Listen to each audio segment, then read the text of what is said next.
Welcome to the MorrowMarriage podcast, where we give it to you straight. This is a good one today: sexual connection, and why it's not just getting off for a man. This is a great tool, but like all the tools, we have our own twist. Validation versus keeping the peace. Why you need to stop talking about sex if you're not having sex. That it is the man's fault. Marriage sucks. I'm Cass. I'm Kathryn. You go in and you lay a boundary without connection, it breeds more disconnection. Why are you in this messy marriage? And it's not what you think.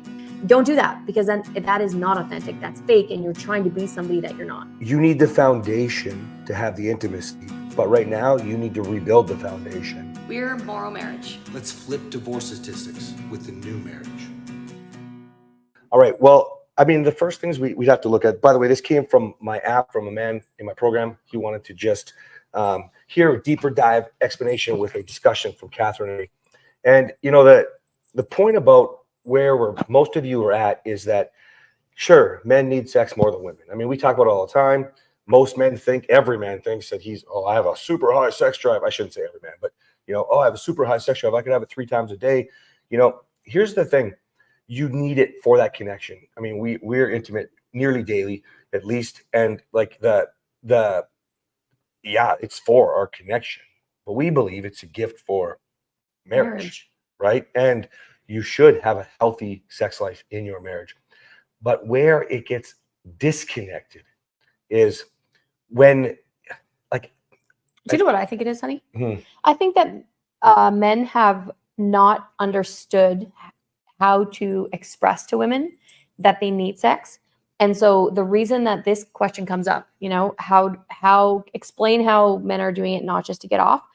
Men have expressed their need for it so wholeheartedly, which is real, but because women don't understand it, unless you're in my program and then I help you try to understand it. If you don't understand it, then you feel like a sex doll. You feel like a sex toy because you feel like your husband just wants you to get off, but really he doesn't. Does he want to get off? Yes, absolutely he does. We're not going to erase that. That's real. But he wants to be with you. He wants to know that you're his woman. He wants to know that you're his wife. He wants to know that you want to be there for him. He wants to know that you're together. And so I think that this societal problem has happened because of the way that men have expressed themselves with needing sex, so that it takes women out of the equation sometimes.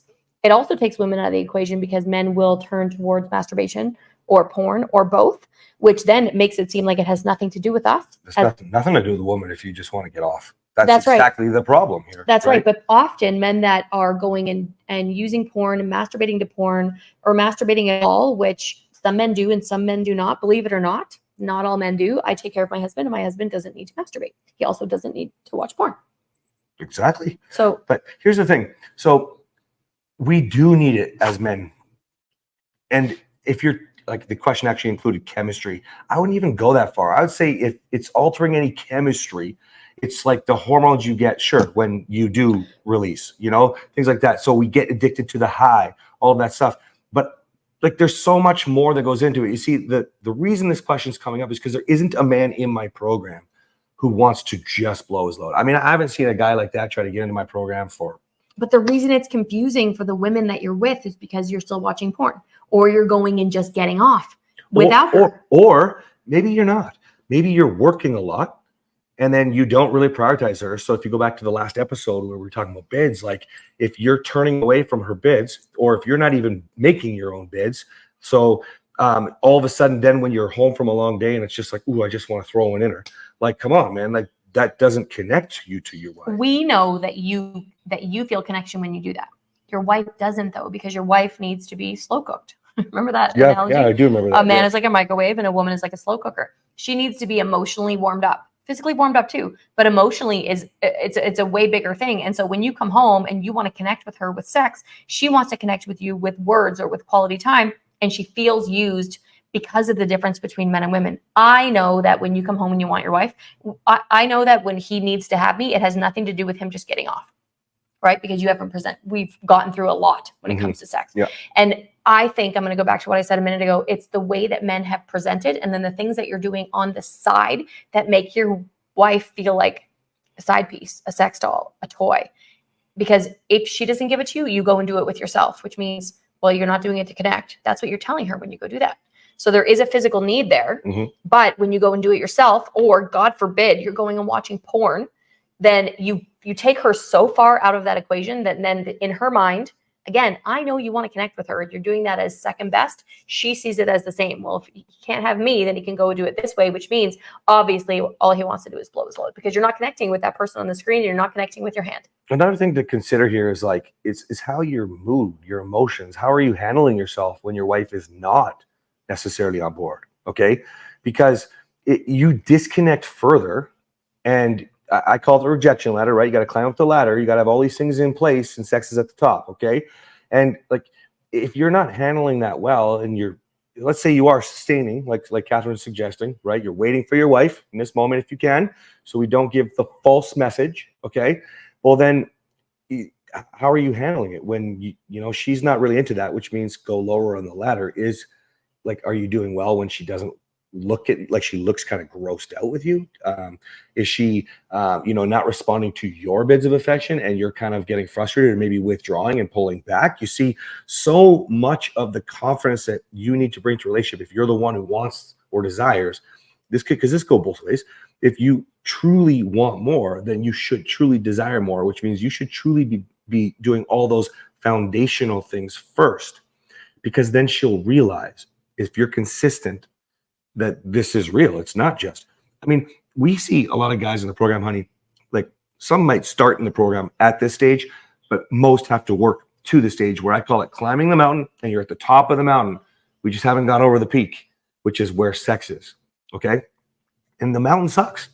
We live in a mountain place. Like, there's mountains everywhere. That would suck to have to climb that mountain. I get it. But you should enjoy that journey, because it's not really a mountain. You've just got everything that's gone up to it this far, right? And those things are important. Again, I'll go back to it. How many men I have in my program that get to the top of this mountain, like, I don't know if I can do this. I don't know if I can live in a sexless marriage. Dude, if that's the way you're talking to me, I can't imagine what you're presenting to the woman who knows you best. If I can read it in your text message, I can hear it in your tone, I can see it in your body language. Because remember, communication, guys, is 80% nonverbal. Okay. So if you can present that to me, and I just know you as either a client or a friend, right? What are you presenting to your wife? Your wife knows. I don't want to live in a sexless marriage. And she's like, I don't want to live in a relationship where my husband doesn't talk to me and works all the time. Or whatever it Bottom is. of the mountain. Yeah. Talking and having conversations. Bottom. Sex, top. That's what you're trying to say, right? Yeah, exactly. So don't go in saying, oh my gosh, I don't want to have a sexless marriage. I can't believe we're not having sex. If you haven't gotten through all of those, he calls it the rejection ladder, but the mountain was a good analogy too. Well, I like the rejection ladder, because wouldn't it be easier to climb the mountain with a ladder? Sure, you're welcome. Come get it in my system. But now I know that this man has done a lot of great work. And this also happens where you've done so much work. And a lot of these guys at the top of the mountain, waiting to get over that peak, their wife still says, all you care about is sex. And we'll have to walk them through a system, right? Where you don't explain or defend yourself, but essentially you show, well, that's not true. You know, like, we know for a fact that you're giving gratitude all the time. We know for a fact that you have great conversations. We know for a fact that she's rejecting a lot of these things. We know for a fact that you are presenting, great date opportunities, and she's the one that's awkward and, uncomfortable, whatever. That's a patience thing. That's a patience thing. Like this particular man, we're talking about decades.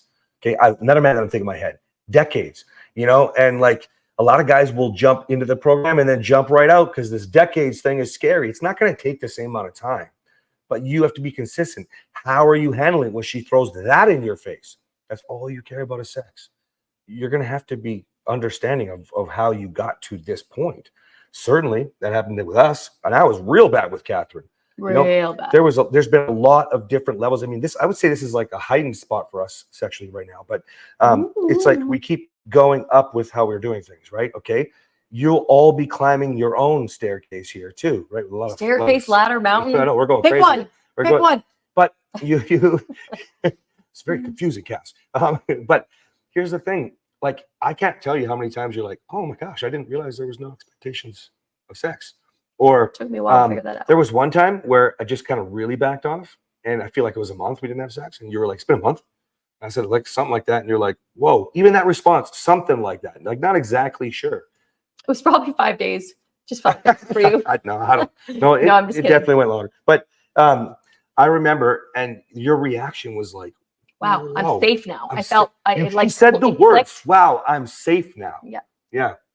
And I should rewind actually, because first it was like 18 months since I really figured about this expectation thing.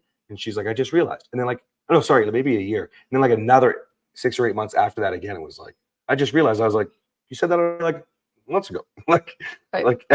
And then there was this whole, whoa, I'm safe now thing. Like this is an evolution, guys. And if you weren't as abusive as me, this will be a lot easier. Yeah, and also like the reason it's an evolution for you gentlemen that are listening right now, he would tell me how good he was doing, which is why I didn't feel safe yet. It took me to the point of, because we've had a lot of ups and downs, a lot of downs. We're up now, but if you've been listening to the podcast, we're up. We're like up. You We're can't over bring the mountain. We climbed the ladder. We used the We're staircase. We staying at did the it top. all, but we're staying at the top. Staying at the top, cloud 9. Yeah.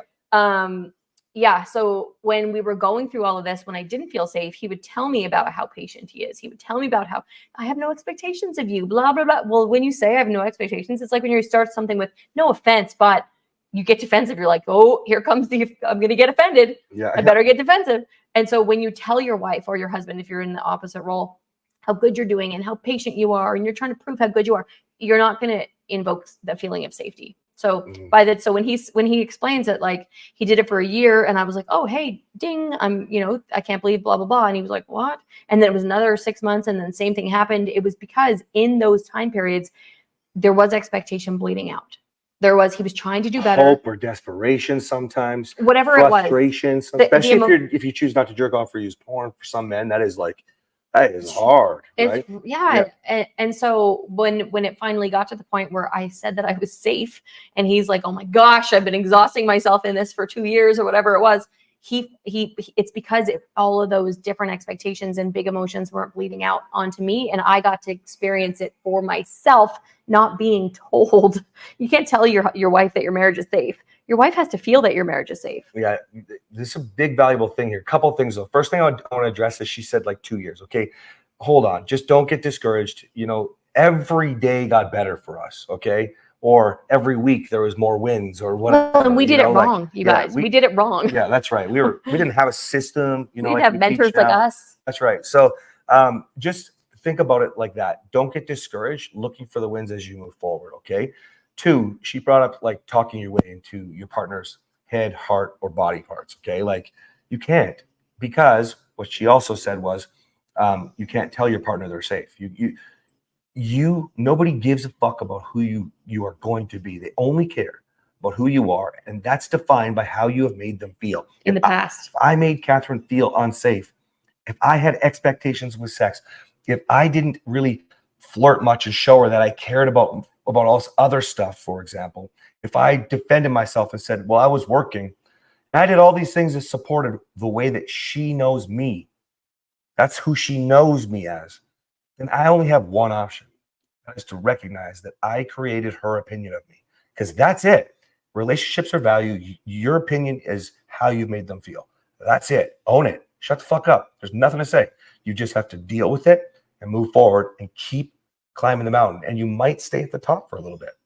It is what it is. But it's a blip in time compared to decades. Isn't the top of the mountain the best place to be? Yeah, I always just say get over, because it's like over that peak.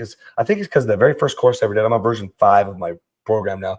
But the very first one was called Over the Hump, I think is what I called it. And I was like literally trying to be joking about sex, getting over the hump. Right.